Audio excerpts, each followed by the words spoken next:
Po ba yung sinabi ko sa inyo na nakita na po o namataan na po si Liza Araneta Marcos dyan po sa Pasay, Samar? At eto mga Lodi, no, 50-50 pa rin po yan. Bakit ko ginawa yung video na yun? Hindi ko pa rin po i-reveal ngayon. Pero meron po akong bagong ipapakita sa inyo na mapapaisip kayo kung ito ba talaga si Castro ipinagtatakpan si Liza Araneta Marcos kung nasaan, dahil hindi po magkatugma ang sinasabi nito sa kanyang mga sagot dito po sa katanungan. Ano pong ibig ko sabihin mga Lodi? Panoorin nyo po muna to mga Lods para maintindihan nyo po. Simula nang hindi naging maayos ang pagtingin ni VP Sara sa pamilya Marcos, nag-start na po ang fake news. Ang dinidiin nito ni Attorney Claire, nagsimula daw pong labasan ng mga fake news nung panahon po na hindi na po nagkakaunawaan ang Marcos family at saka mga Duterte. Hindi po siya nagpaparatang yan Hindi po direct to the point sa mga Duterte ang mga paratang niya. Ito dapat si Claire Castro ang inyong pinaiimbestigahan kung siya ba nagsasabi ng totoo o nagpapakalat ng fake news. Lahat po ng mga binabatong katanungan pagdating po sa mga Marcos, ang pinagbubuntungan po niya ang mga Duterte agad. Pero nang usisain siya ukol dito, maingat siya sa kanyang sagot. Are we directly accusing the Vice President or the Duterte family as being behind? I am not accusing anybody. I am not accusing anybody. Oh, wala daw po siyang inaakusahan Simula nang hindi naging maayos ang pagtingin ni VP Sara sa pamilya Marcos, nag-start na po ang fake news. Sino tinutukoy mo na nagpasimula ng fake news? Parang ngayon lang ba ito pinanganak mga Lodi? Ang dami pong fake news, hindi pa po Pangulo si Tatay Duterte, marami ng fake news. Ano tinapay naman, dito tayo. Following the photo of the First Lady which went viral over the weekend for allegedly being edited, on Sunday evening she posted a new family photo like she usually does, and now netizens are pointing out naman po that it's President Marcos who is allegedly now edited in the photo. Nakakatawa po. Kapag tinatanong po about sa mga Marcos, nakakatawa yung sagot niya.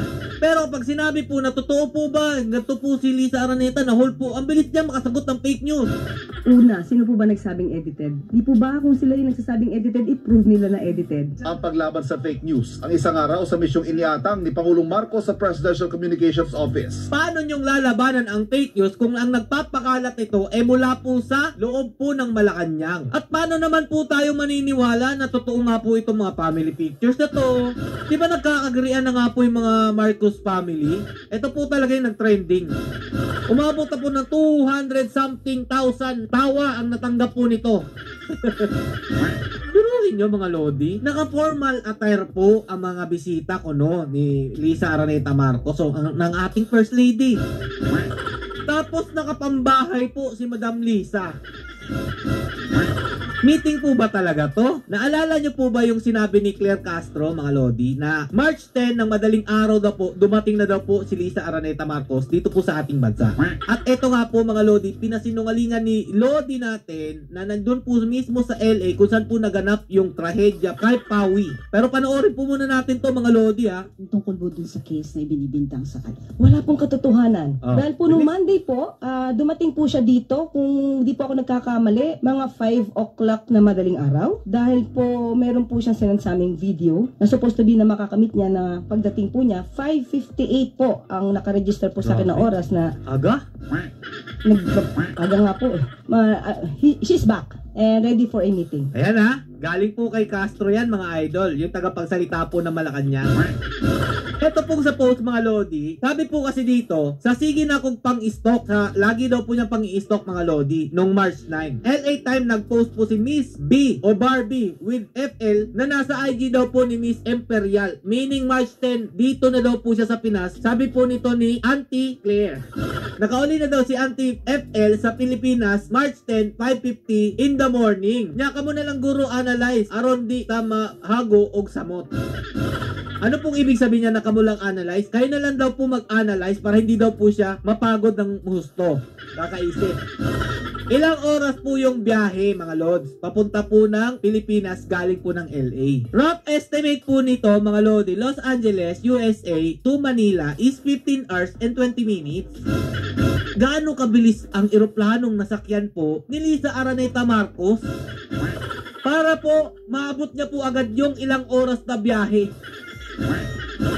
ito po yung post po ni Miss Barbie Imperial. Para po hindi naman tayo masabihan na fake news po tayo mga lodi, tinignan ko rin po yung nag-post na kung totoo mga bang meron pong pinost si Miss Barbie Imperial dito po sa kanyang Instagram na may 8.1 followers po mga idol. So ito po yun. Clinic po natin, sabi po ni Miss Imperial dito o Barbie Imperial, unforgettable evening of gratitude and celebration honoring the incredible directors, actors, and talents behind the Filipino film industry. Thank you Madam First Lady at Lisa Marcos for inviting me. Truly unforgettable night. Eto na, eto po ba yun mga lord? Si Madam Lisa Araneta with Barbie Imperial. Pinost po ito ni Barbie Imperial nung March 9. Pero mga lodi, ganito gagawin natin dyan kasi hindi naman po magpo-post ito si Barbie Imperial ng agaran. Siyempre pipili yan ng magandang imahe kasi nga po hindi naman gumagamit ng cellphone lang yan. Gumagamit po sila ng DSLR. Kailangan pa pong piliin at ilipat po sa computer kung di ako nagkakamali. Sa tingin ko, itong event na to mga lodi, nangyari po yan March 8. Correct nyo na lang po ko kung mali ako mga lodi. Kasi ang March 8, Sabado po yan ng gabi. So estimate lang po natin, hindi po ito March 9. Late upload po ito, mga March 8 po ito nangyari tong event na to. I-confirma nyo po mga lodi. Para po sa mga artista na imbitado doon, na meron pong backdrop na Office of the First Lady, meron palang ganito mga lodi. Tama po ba? Kasi medyo malabo Kailan po yung event na yon? March 8 po ba yon mga lodi? Diyan po ginanap sa LA, California. So ito ang tanong natin. Kailan po pumanaw si Pawi? May post po kasi mga lodi itong Rappler. Noong March 11, 2025, 11 AM mga lodi, Philippine time. Sabi po dito ng Rappler, Paolo Pawi Tantoco, Executive of Rustam Commercial Corporation, died on March 9 at age of 44. Tapos ito po yung nakita po nating isang post galing naman po sa People's Asia PH. Ito po yung nakapost sa kanila. Si Pawi Tantoco daw po mga lodi, pumanaw daw po ng